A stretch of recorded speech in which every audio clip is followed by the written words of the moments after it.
Another interesting question from JEE Advance 2020 year. यहाँ पे एक मीटर स्केल है जिसको दोनों फिंगर से हमने दोनों तरफ पकड़ा हुआ है। एक तरफ तो एज पे पकड़ा है अकॉर्डिंग टू द क्वेश्चन, यहाँ तो आपने यहाँ एज पे पकड़ा हुआ है।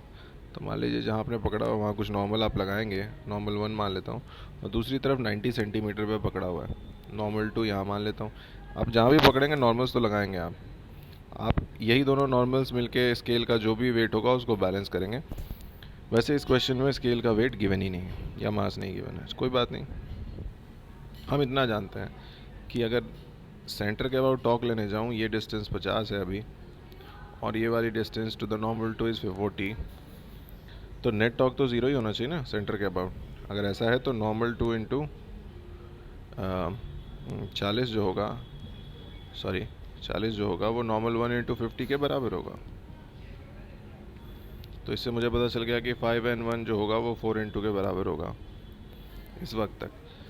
अब यहाँ से क्या हुआ है कि एक फिंगर स्लिप होने लगा है, ठीक है ना, लेफ़्ट वाला फिंगर स्लिप हुआ है यहाँ पे, और ये तब तक स्लिप होता रहेगा ये हमें नहीं पता। एक टाइम आएगा जब इसका स्लिप होना कहीं ना कहीं बंद हो गया और फिर ये स्लिप होगा। तो जहाँ पे इसका स्लिप होना बंद हो गया इसको मैं x1 मान लेता हूँ।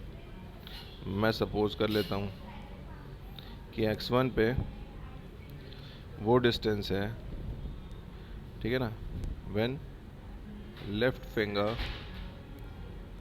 स्टॉप स्लिपिंग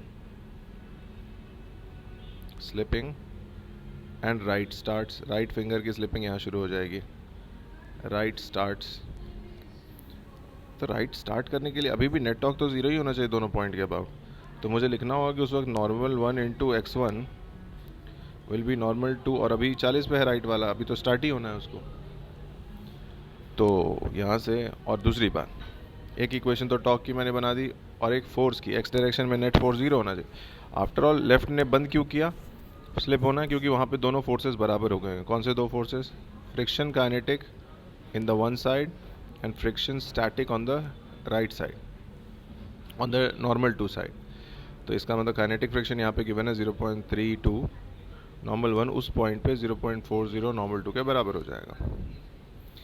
इस इक्वेशन से देखें तो हमें दिख रहा है कि 4n1 विल बी 5n2, है ना, और इसको यहाँ यूज़ कीजिए। तो जब आप इसको यहाँ यूज़ कर लेंगे 4n1 is equal to 5n2, तो आप देखिए वहाँ पे x1 क्या आता है, करके देखिए 32 सेंटीमीटर आ रहा है। इसका मतलब मुझे पता चल गया कि अभी ये 32 सेंटीमीटर, यानी कि यहाँ से 18 सेंटीमीटर चल के स्लिपिंग बंद हुई है, क्योंकि अभी ये गैप सेंटर से 32 है। अब ये स्लिप होगा राइट हैंड, और ये जब जाके कहीं रुकेगा वो डिस्टेंस हमें चाहिए क्वेश्चन में, ठीक है। तो बस वही देखते हैं अब, तो वही इक्वेशन फिर से लगेगी। अब आप मान सकते हैं कि वो x2 पे रुक गया, तो मैं लिख सकता हूँ कि n1 x1 हमने ऑलरेडी निकाल लिया है, उस वक्त n2 x2 के बराबर होगा।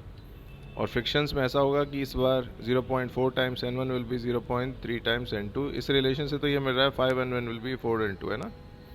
और इसको वापस यहाँ यूज़ कीजिए, x1 की वैल्यू 32 है, तो मुझे आएगा 4n2/5 into 32 is n2 into x2। इससे x2 की वैल्यू जो है वो आपको 25.6 सेंटीमीटर आ जाएगी, जो कि correct answer to this question है। यानी कि 25.6 पे जाके ये रुक जाएगा। तो यहाँ पे हमारा आंसर है 25.6 centimetre. So it's a very interesting question. बस आपको समझ में आना चाहिए कि ये न्यूटन्स लॉ का नहीं, रोटेशनल डायनेमिक्स का क्वेश्चन है, क्योंकि पढ़ के समझ में नहीं आ रहा, तभी आप टॉक बैलेंसिंग करेंगे और तभी आपको करेक्ट रिलेशंस मिलेंगे।